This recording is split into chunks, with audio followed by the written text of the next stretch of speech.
Hello friends, welcome to BSK competitive Adda YouTube channel. Friends, ఈ video చూసే ముందు ప్రతి ఒక్కరు కూడా ఈ వీడియో చూసిన తర్వాత ఈ 3 వీడియోలు ఖచ్చితంగా చూడండి. ఎందుకంటే మనకి కంప్యూటర్ నాలెడ్జ్ నుంచి అలాగే state CMs, governors, state Capitals, అలాగే చీఫ్ జస్టిస్ ఆఫ్ హైకోర్ట్స్కి సంబంధించినటువంటి ఈ యొక్క పర్టికులర్ టాపిక్స్ నుంచి మనకి మార్నింగ్ జరిగినటువంటి 2 షిఫ్ట్స్లోనూ మనకి క్వశ్చన్స్ అనేవి అడగడం జరిగింది. అలాగే డిఫరెంట్ ఇండెక్స్ ఆఫ్ ఇండియా ర్యాంక్స్కి సంబంధించి కూడా వీడియో చేశాను 2020కి సంబంధించి. ఈ 3 కూడా అప్డేటెడ్ వీడియోస్. సో ఈ 3 వీడియో లింక్స్ని నేను ఈ వీడియో కింద డిస్క్రిప్షన్లో ప్రొవైడ్ చేస్తాను, అలాగే కామెంట్ సెక్షన్లో కూడా ప్రొవైడ్ చేస్తాను. ప్రతి ఒక్కరు కూడా చూడండి. అలాగే మార్నింగ్ షిఫ్ట్ 1కి సంబంధించినటువంటి వీడియోని కూడా నేను మీకు డిస్క్రిప్షన్లో ప్రొవైడ్ చేస్తాను, అలాగే కామెంట్ సెక్షన్లో ప్రొవైడ్ చేస్తాను. షిఫ్ట్ 1 వీడియో చూడని వాళ్ళు ఉంటే చూడండి అడిగినటువంటి క్వశ్చన్ని. సో ఫ్రెండ్స్, ఈ వీడియోలో షిఫ్ట్ 1 ప్లస్ షిఫ్ట్ 2లో అడిగినటువంటి అన్ని క్వశ్చన్లకి సంబంధించినటువంటి ప్రశ్నలు జవాబులు చూద్దాము. ముందు షిఫ్ట్ 2కి సంబంధించి అడిగినటువంటి ప్రశ్నలు జవాబులు చూద్దాము. షిఫ్ట్ 1కి సంబంధించిన వీడియోని కూడా డిస్క్రిప్షన్లో ప్రొవైడ్ చేస్తాను, చూడండి. సో ఈ రెండింటికి సంబంధించిన అనాలిసిస్ కంప్లీట్గా చూద్దాము. ఏ టాపిక్ నుంచి ఎన్ని ప్రశ్నలు వచ్చాయనేది ఈ వీడియోలో చూద్దాము. స్కిప్ చేయకుండా చూడండి. ఫ్రెండ్స్, ఈ వీడియో చూసే ముందు ఒక చిన్న అప్డేటు. ఏపీపీఎస్సీ, టీఎస్పీఎస్సీకి సంబంధించి రాబోయేటువంటి ఈ యొక్క న్యూ ఇయర్కి సంబంధించి ఒక కొత్త ఆపర్చునిటీ అయితే తీసుకురావడం జరిగింది. ఎవరైతే ఈ యొక్క ఏపీపీఎస్సీ, టీఎస్పీఎస్సీకి సంబంధించి ప్రిపేర్ అవుతున్నారో వారందరి కోసం అకాడమీ వాళ్ళు టాప్ ఎడ్యుకేటర్స్ తోటి క్లాసెస్ అయితే చెప్తున్నారు. సో దీనికి సంబంధించినటువంటి సబ్స్క్రిప్షన్ ప్యాకేజీకి సంబంధించి మీరు తీసుకోవాలనుకుంటే ముందు ఒక 1 మంత్కి సంబంధించి BSK 10 అనేటువంటి కోడ్ని యూజ్ చేసి తీసుకోండి. మీకు నచ్చినట్లయితే మిగిలినటువంటి మంత్స్కి ఎక్స్టెండ్ చేసుకోండి. సో ఇమీడియట్గా వీటికి సంబంధించినటువంటి క్లాసెస్కి సంబంధించినటువంటి ఈ యొక్క సబ్స్క్రిప్షన్ అయితే తీసుకోండి. ఎవరైతే వీటికి సంబంధించి పోలీస్ జాబ్స్కి కానీ అలాగే మిగిలినటువంటి గ్రూప్ 1, గ్రూప్ 2కి సంబంధించి ఎవరైతే ప్రిపేర్ అవుతున్నారో వాటికి సంబంధించినటువంటి బ్యాచ్ కోర్సెస్ కూడా స్టార్ట్ అవుతున్నాయి. నైట్ 8 PM నుంచి 8:30 PM మధ్యన టెస్ట్ అనాలిసిస్ అనేది ఫ్రీగా కండక్ట్ చేస్తారు. ఇందులో టాప్ వచ్చినటువంటి అభ్యర్థికి 1 మంత్ ఫ్రీ సబ్స్క్రిప్షన్ అయితే ఇస్తారు. ఇంకా నెక్స్ట్ ఇయర్ మనకి వీటికి సంబంధించినటువంటి క్లాసెస్ అలాగే బ్యాచ్ కోర్సెస్ అయితే స్టార్ట్ అవుతున్నాయి. మీరు జాయిన్ అయ్యి వీటికి సంబంధించినటువంటి సబ్స్క్రిప్షన్ అనేది తీసుకోండి. తీసుకునేటప్పుడు BSK 10 అనేటువంటి కోడ్ యూజ్ చేస్తే మీకు 10% డిస్కౌంట్ అయితే ఇవ్వడం జరుగుతుంది. ఈ రెఫరల్ కోడ్ని యూజ్ చేసి జాయిన్ అవ్వండి. సో ప్రతి ఒక్కరు కూడా రెఫరల్ కోడ్ని యూజ్ చేసి సబ్స్క్రిప్షన్ అయితే తీసుకోండి. వీటికి సంబంధించిన లింక్స్ అన్నీ కూడా డిస్క్రిప్షన్లో ప్రొవైడ్ చేస్తాను, జాయిన్ అవ్వండి. ఫ్రెండ్స్, ఈరోజు ఆర్ఆర్బీ ఎన్టీపీసీ 28 డిసెంబర్కి సంబంధించి సక్సెస్ఫుల్గా షిఫ్ట్ 1 అలాగే షిఫ్ట్ 2కి సంబంధించినటువంటి ఎగ్జామ్స్ కంప్లీట్ అయ్యాయి. సో ముందు మనం 28 డిసెంబర్ షిఫ్ట్ 2కి సంబంధించి అడిగినటువంటి క్వశ్చన్స్ యొక్క సరళి చూద్దాము. ఏం క్వశ్చన్స్ అడిగారు అనేది ఒకసారి చూద్దాము. సో మొదటి ప్రశ్న చూసుకున్నట్లయితే విటమిన్ డి యొక్క శాస్త్రీయ నామం ఏంటి అని చెప్పేసి అడిగారు. దీని యొక్క శాస్త్రీయ నామం రికెట్స్ అనమాట. తర్వాత ఎకనామిక్స్కి సంబంధించి 2020కి సంబంధించి నోబెల్ ప్రైజ్ విన్నర్ ఎవరు అని చెప్పేసి అడిగారు. దీనికి సమాధానం పాల్ మిల్గ్రామ్ అలాగే రాబర్ట్ విల్సన్ అనేటువంటి వ్యక్తులకి నోబెల్ ప్రైజ్ అనేది ఎకనామిక్స్లో రావడం జరిగింది. తర్వాత టైమ్ అండ్ వర్క్కి సంబంధించి మనకి సింపుల్ క్వశ్చన్ అనేది ఒకటి అడిగారు. కొంతకాలం వర్క్ చేస్తాడు, బి కొంతకాలం వర్క్ చేస్తాడు, తర్వాత బి అనేవాడు ఒక 5 రోజులు వర్క్ చేసి వెళ్ళిపోతాడు అనేటువంటి ఈ టైప్ ఆఫ్ క్వశ్చన్ అనేది అడిగారు. సో మీ అందరికీ తెలుసు. సో టైమ్ అండ్ వర్క్ మీద ఎక్కువగా కాన్సన్ట్రేట్ చేయండి.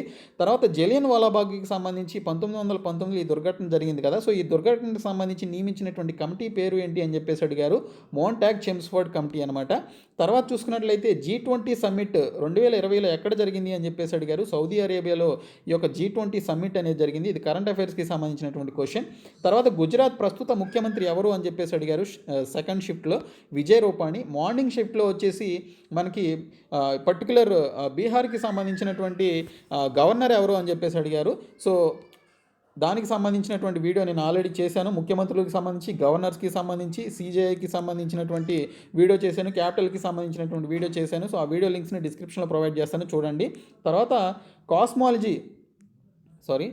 కాస్మాలజీ అనేది దేనికి సంబంధించిన అధ్యయనం అని చెప్పేసి అడిగారు. స్టడీ ఆఫ్ యూనివర్స్కి సంబంధించినటువంటి అధ్యయనం అనమాట. సో కాస్మాలజీ అనేది స్టడీ ఆఫ్ యూనివర్స్కి సంబంధించింది. తర్వాత న్యూక్లియస్ని ఎవరు కనుగొన్నారు అని చెప్పేసి అడిగారు. రూదర్ఫర్డ్ న్యూక్లియస్ని కనుగొనడం జరిగింది. TNT యొక్క ఫుల్ ఫామ్ ఏంటి అని చెప్పేసి అడిగారు. ట్రైనిట్రో. ఓకే, ఇది బెంజిన్కి సంబంధించినటువంటి క్వశ్చన్ అనమాట. సో ట్రైనిట్రో అనేది TNT యొక్క ఫుల్ ఫాము. తర్వాత CaCl2 ఫార్ములా ఏంటి అని చెప్పేసి అడిగారు. కాల్షియం క్లోరైడ్ అనేది CaCl2 యొక్క ఫార్ములా అనమాట. తర్వాత డైనమైట్ని ఎవరు కనుగొన్నారు అని చెప్పేసి అడిగారు. Alfred Nobel. ఇతని పేరు మీదే మనకి ప్రతి సంవత్సరం నోబెల్ ప్రైజెస్ అనేవి ఇస్తారు నార్వేలో. తర్వాత చూసుకున్నట్లయితే నోకియాకి సంబంధించిన ప్రస్తుత CEO ఎవరు అని చెప్పేసి అడిగారు. పెక్కా లెండర్మార్క్ అనమాట. తర్వాత బార్క్ యొక్క హెడ్ క్వార్టర్స్ ఎక్కడ అని చెప్పేసి అడిగారు. బాబా అటామిక్ రీసెర్చ్ సెంటర్ ఉంది కదా, బార్క్. సో ఈ బార్క్కి సంబంధించిన హెడ్ క్వార్టర్స్ ఎక్కడ అని చెప్పేసి అడిగారు. ఇది ముంబైలో ఉంది. ఓకే, సో దీనికి సంబంధించినటువంటి హెడ్ క్వార్టర్స్ క్వశ్చన్ అది. తర్వాత బాఫ్తా యొక్క ప్రస్తుత చైర్మన్ ఎవరు అని చెప్పేసి అడిగారు. మజుందర్ అనే అతను ప్రస్తుత బాఫ్తా యొక్క చైర్మన్. తర్వాత ఫిక్కీకి సంబంధించిన ఫుల్ ఫామ్ ఏంటి అని చెప్పేసి అడిగారు. Federation of Indian chambers of commerce institute. Federation of Indian chambers of commerce institute అనేది ఫిక్కీ యొక్క ఫుల్ ఫామ్ అనమాట. తర్వాత యుఎన్ఓకి సంబంధించిన హెడ్ క్వార్టర్స్ ఏంటి అని చెప్పేసి అడిగారు. యునైటెడ్ నేషన్స్ ఆర్గనైజేషన్ అనేది న్యూయార్క్లో ఉంది. ఇది 1945లో మనకి అక్టోబర్ 24న ఈ యొక్క ఆర్గనైజేషన్ని స్థాపించడం జరిగింది సెకండ్ వరల్డ్ వార్ కంప్లీట్ అయిన తర్వాత చూసుకున్నట్లయితే సిటీ ఆఫ్ సాఫ్రాన్ అని దేన్ని పిలుస్తారు అని చెప్పేసి అడిగారు. జమ్మూ అండ్ కాశ్మీర్ని సిటీ ఆఫ్ సాఫ్రాన్ అంటారు. అక్కడ మనకి కుంకుమ పువ్వు అనేది బాగా దొరుకుతుంది. సో అందుకే దీన్ని సిటీ ఆఫ్ సాఫ్రాన్ అని చెప్పేసి మరో విధంగా కూడా పిలవడం జరుగుతుంది. జపాన్ యొక్క కరెన్సీ ఏంటి అని చెప్పేసి అడిగారు. ఎన్ అనమాట. సో చూశారు కదా, దేశాల యొక్క కరెన్సీస్, దేశాల యొక్క క్యాపిటల్స్ అడగడం జరిగింది. ఇది సెకండ్ షిఫ్ట్లో మనకి కరెన్సీ అడిగారు ఒక దేశానికి సంబంధించి. ఫస్ట్ షిఫ్ట్ వచ్చేసి మనకి ఇండోనేషియా యొక్క క్యాపిటల్ ఏంటి అని చెప్పేసి అడిగారు. ఇండోనేషియా యొక్క క్యాపిటల్ వచ్చేసి జకార్తా. ఇప్పుడు షిఫ్ట్ 1లో అడిగినటువంటి క్వశ్చన్స్ చూద్దాము. డిఎన్ఏ యొక్క డబుల్ హెలిక్స్ మోడల్ ఏంటి అని చెప్పేసి అడిగారు. Crick and Watson. బాల్య వివాహ నిరోధక చట్టం ఎప్పుడు ఇంట్రడ్యూస్ చేశారు అంటే 1929. తర్వాత యంగెస్ట్ ప్రెసిడెంట్ ఎవరు ఉన్నటువంటి ప్రెసిడెంట్స్లో అని చెప్పేసి అడిగితే నీలం సంజీవరెడ్డి. తర్వాత మనకి యూఆర్ఎల్కి సంబంధించిన ఫుల్ ఫామ్ ఏంటి అని చెప్పేసి అడిగారు. Uniform resource locator. రాజతరంగిణి రాసింది ఎవరు? కల్హణి రాశాడు. తర్వాత ఖేలో ఇండియా యూత్ గేమ్స్ ఎక్కడ జరిగాయి 2020కి సంబంధించి అంటే గౌహతిలో జరిగాయి. లాంగెస్ట్ నేషనల్ హైవే ఏంటి అని చెప్పేసి అడిగితే నేషనల్ హైవే 44. తర్వాత బీహార్ గవర్నర్ ఎవరు అని చెప్పేసి అడిగారు. ఫాగు చౌహాన్. తర్వాత బెంగాల్ డివిజన్ ఎప్పుడు జరిగింది అని చెప్పేసి అడిగారు. 16 అక్టోబర్ 1905. బ్రెయిన్ ఆఫ్ కంప్యూటర్ ఏంటి అని అడిగారు. CPU, central processing unit. తర్వాత longest coastal line Gujarat. First వచ్చేసి గుజరాత్, సెకండ్ వచ్చేసి ఆంధ్రప్రదేశ్, థర్డ్ వచ్చేసి తమిళనాడు అనమాట. సో అది గుర్తుపెట్టుకోండి. తర్వాత జ్ఞానపీఠ అవార్డు ఎవరికి వచ్చింది? 55th జ్ఞానపీఠ అవార్డు ఎవరికి వచ్చింది అంటే మలయాళంకి సంబంధించిన వ్యక్తి అక్కితం నంబూదిరి అనేటువంటి వ్యక్తికి వచ్చింది. తర్వాత బ్యాంక్ ఆఫ్ బరోడాలో విలీనమైనటువంటి బ్యాంకులు ఏంటి అని చెప్పేసి అడిగితే దేనా బ్యాంక్, విజయ బ్యాంక్. శబరిమల టెంపుల్ ఎక్కడ ఉంది అంటే కేరళలో ఉంది. తర్వాత ప్లాసీ యుద్ధం ఎప్పుడు జరిగింది అని చెప్పేసి అడిగారు. దీనికి సంబంధించిన సమాధానం వచ్చేసి 1757లో యొక్క ప్లాసీ యుద్ధం జరిగింది. తర్వాత సెకండ్ బ్యాటిల్ ఆఫ్ పానిపట్టు రెండవ యుద్ధం ఎప్పుడు జరిగింది అంటే 1556లో జరిగింది. వందే భారత్ ఎక్స్ప్రెస్ ఏ ప్లేసెస్ నుంచి ఏ ప్లేసెస్ మధ్య రన్ అవుతుంది అని చెప్పేసి అడిగితే ఢిల్లీ నుంచి వారణాసి మధ్య ఈ యొక్క వందే భారత్ ఎక్స్ప్రెస్ అనేది రన్ అవుతుంది. తర్వాత ఆర్టికల్ 324 దేనికి సంబంధించింది అని అడిగారు. ఎలక్షన్ కమిషన్ ఆఫ్ ఇండియాకి సంబంధించింది. తర్వాత అర్త్ డే ఎప్పుడు నిర్వహిస్తారు అంటే 22 ఏప్రిల్న ప్రతి సంవత్సరం నిర్వహిస్తారు. ఫస్ట్ కరోనా వైరస్ ఎవరు కనుక్కున్నారు అంటే రష్యా కనుక్కుంది, స్పుత్నిక్ వి. తర్వాత శాడిల్ పీక్ ఎక్కడ ఉంది అంటే Andaman and Nicobar. Indonesia capital ఏంటి అంటే జకార్తా. తర్వాత చూసుకున్నట్లయితే కరెంట్ యొక్క ఎస్ఐ యూనిట్ ఏంటి అంటే ampere. Kudankulam nuclear power plant ఎక్కడ ఉంది అంటే తమిళనాడు. తర్వాత చూసుకున్నట్లయితే ప్రిన్సిపల్ మనకి ఎస్ఐకి సంబంధించి సింపుల్ ఇంట్రెస్ట్ నుంచి ఒక క్వశ్చన్ అడిగారు. పీ వాల్యూ ఇచ్చాడు, తర్వాత ఎస్ఐ ఇచ్చాడు, తర్వాత టీ వాల్యూ ఇచ్చాడు, టైం ఇచ్చాడు 4 years. So rate of interest ఎంత అని చెప్పేసి అడిగారు.